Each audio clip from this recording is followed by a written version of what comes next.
I always find these conversations here in this committee interesting because sometimes they're a little bit divorced from science. And so since I know this is an area that you've studied and an area that you've worked in your whole career, I just want to follow up.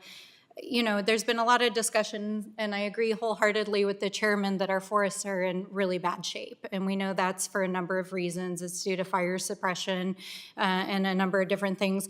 But in general, we know that most of the load of hazardous fuels in our forests are small diameter trees. Is that correct? Mr. Chairman, Ms. Stansbury, yes, a lot of that it's biomass, right? It's small Right. diameter trees, it's brush. A lot of that is the fuels. Yes, ma'am. And since you worked in private forestry, you know that small diameter is really difficult to turn into timber products. In fact, you work for a company that was in the timber product industry. And in New Mexico, it's a big problem for us, right? Because we have a lot of mills that have gone out of business, but there's also not a lot of large timber trees left. And we need to deal with hazardous fuel loads to deal with the fire hazard, but it's really difficult to get these small diameter fuel loads to market to be beneficial timber products. Is that correct? Mr. Chairman, Ms. Stansbury, yes, that is correct. We actually just announced yesterday we have about a $23 million in grants that we provided, the Forest Service did, to contractors to help remove some of that small material from the forest, because you're right, it's 30 to 35 bucks a ton to move it out in many cases, and it doesn't pay its way out of the woods in many instances. Thank you. Thank you so much, Chief. I hope that I never see that chart in this committee again that keeps getting recycled over and over again, claiming that the reason we have fires on our Forest Service lands is because we haven't been doing large timber harvest. Your own chief just said that's not the case.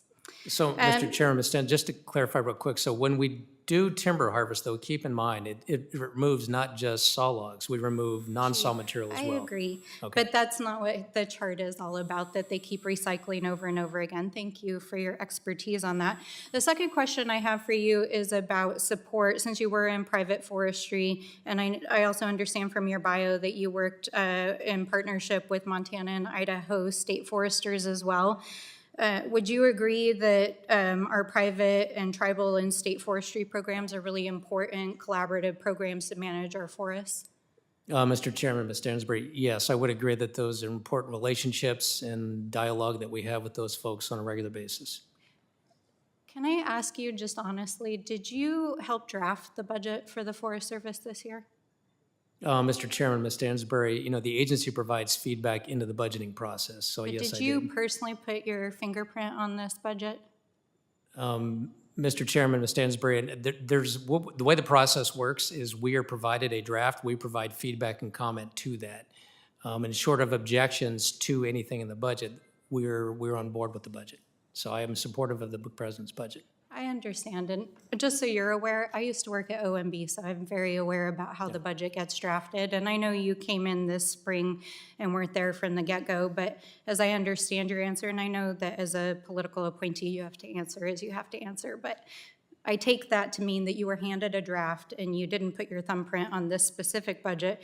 And that's elucidating to me because literally this budget eliminates the state private and tribal forestry program.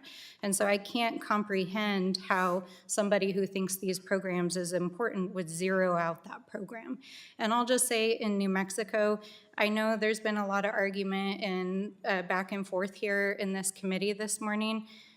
The federal workforce in the Forest Service in New Mexico is understaffed, underpaid, underappreciated, and they're not able to do their jobs right now. I can tell listening to you that you're a leader who cares and that you care about this industry.